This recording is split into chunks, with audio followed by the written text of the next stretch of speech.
Brawler! It's time! Raid. Where do we begin? The infamous Raid Shadow Legends is something that everyone and their dog has heard of, whether that's because of the spam-like nature of their marketing campaign or the ludicrous amount of YouTubers willing to endorse it. Raid is a mobile game that has spun its web well and truly around YouTube. I've wanted to talk about Raid for some time now, only because the YouTubers who are promoting this game in their ads really bloody annoyed me. But in fairness to Raid, I thought I'd give it a go, for as long as I could anyway, before I tore it apart. Because you never know, it actually might be fun. Spoilers, it fucking wasn't. Now, I'm not having a go at any YouTuber who takes the money offered up by Raid. We all need dollary dues to survive, and the money that Raid Shadow Legends splashes around would honestly be hard to say no to. With all that said though, I want to keep this channel in line with my own morals. Raid Shadow Legends goes so far against them and what I want from this channel that, unless the money was in the 7-figure range, I just couldn't accept it. Before we continue, a small amount of housework to go over. I'm playing this game using my mobile phone, an Oppo X2 Pro, and I could only stomach this pile of shit for about 4 hours before I needed to play a real game and buy a new phone. If the game does get better after the 4-hour mark, which I doubt, then my apologies to the die-hard Raid fans. No offense though, if you do like this game, good on you, but I'm in no way having a go at you. Different folks, different strokes and all that, but for me, I fucking hated this game.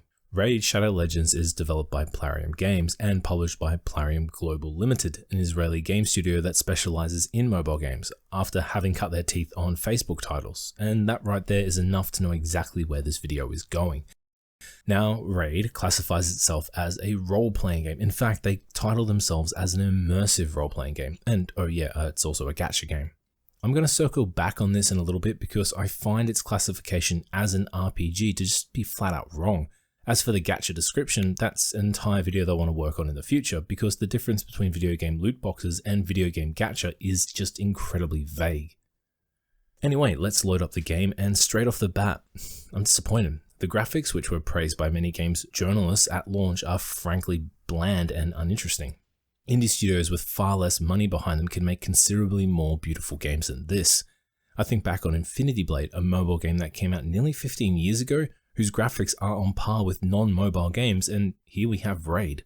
Granted, Old Mate Shadow Legends has some fairly nice backgrounds which do look quite nice, and some half-decent lighting and shading effects, and yet I feel like I've seen this all before in a dozen other games.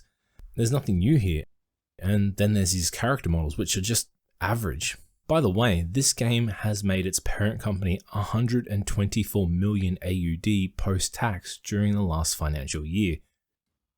The concept of Raid is simple. You collect heroes to defeat evil. It's as vanilla as it gets. And if this was a decent non-mobile game, there probably wouldn't be an issue here. Bloody Dragon Age uses the same storyline. The problem with Raid is you aren't a character in the game. You simply collect heroes to fight for you. This will actually lead into my issues regarding its classification as an RPG a little later. Once I get through digesting the look of the game, it was my ears who took a beating next. Raid has some of the most boring voice acting I've ever heard. In fact, if you told me that these voice actors were just rounded up off the streets, I'd believe you. It kind of reminds me of the voice work from Dynasty Warriors 3. Here, have a listen. This is your bastion. From here you will summon and train champions to fight them. You flaming idiots! Take this! While we're at it, let's do a little side-by-side comparison between the game's voice work and the voice acting they use in the ads.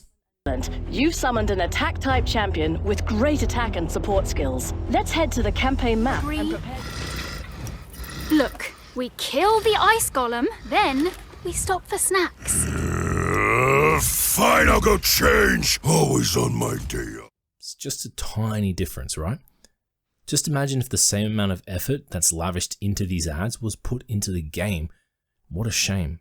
Mobile gaming is such a massive space within the video game industry, and the idea of having a complete gaming experience that isn't just some corporate cash grab is honestly just a dream at this point. Plarium's parent company, Aristocrat Leisure, recently stated in an earnings call that they are planning to invest more in Raid, other Raid-like games, and social casino games. I'm not saying Raid is a social casino game, yet there are similarities between social casino games and games similar to Raid Shadow Legends.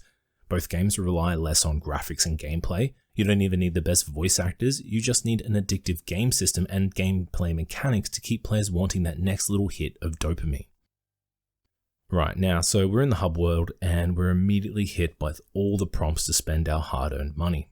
We do this so we can buy better characters, or at least get the chance of obtaining better characters. That's also not to mention the chance at obtaining better loot and better gear and power-ups and so on, etc, etc. We've already had a taste of combat, but let's just explore it a little bit more. We get into our first real non-tutorial battle, and this is it, kids. This is the immersive gameplay in all its glory, and rest assured, it doesn't change. Because during the entire time I played this game, roughly 4 hours or so, the combat didn't change a single bit. The strategy is so simple, just have more health than your enemies. If you do this, you've won. The combat loop or mission structure has you battling through 3 waves of enemies, and on the final mission, you'll have a 4th wave that usually contains a boss. This boss has a massive health bar, but don't worry, Raid doesn't want to challenge you. It doesn't want you to feel weak, at least not in the beginning. What Raid wants is to give you that power fantasy, make you feel strong, and then once you're hooked, it takes it all away, and hopes by that point you'll be committed enough into splashing just a little bit of money their way. And look, that's it. That's really all there is to the gameplay of Raid Shadow Legends. Sure, there are other modes. You have a dungeon mode where you fight through 3 waves of enemies. There's PvP mode where you fight through 3 waves of enemies. Instead, this time, the bad guys are the heroes of other players. Wow! And then there's this mode where you fight through 3 waves of enemies. You'll probably notice a few locked areas in the hub world. I didn't explore any of them because I didn't see the point. My time, like yours, is precious, and I couldn't bear to waste another second in this world. Yeah, nah, that's the bloody gameplay for you. Literally, I have nothing more to say about it.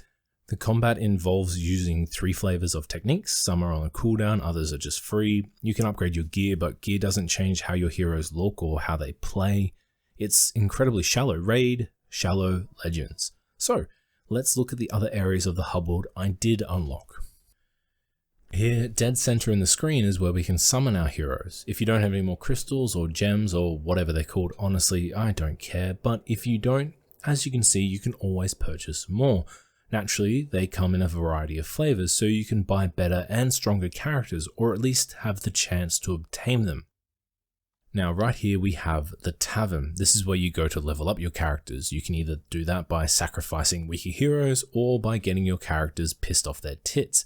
And wouldn't you know it, they give you a rather decent amount of grog when you first use the Tavern, but if you do want to use more after that's run out and therefore level up further, well, you better fork over some of those dollary dues.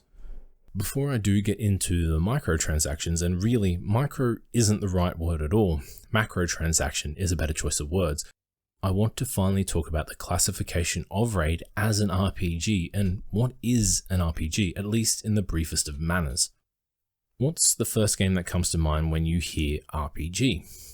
It might be Skyrim, or Final Fantasy, maybe it's RuneScape, Baldur's Gate, or Dark Souls. These are all examples of RPGs, from Western RPGs to JRPGs, down the line to MMORPGs or CRPGs and everything in between.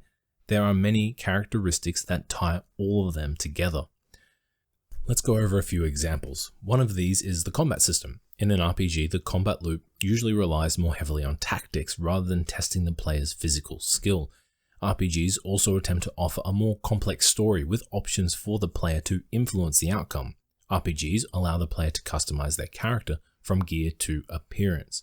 There are more, but these are the staples. However, what's vital in any role-playing game is the word role. Let's take Mass Effect. Here you play as Commander Shepard, where you're given the task to save the galaxy. That's your character. Your role is the hero, and you can play that role however you wish. You can be a shining beacon of hope, or you can deck people in the face for the lols.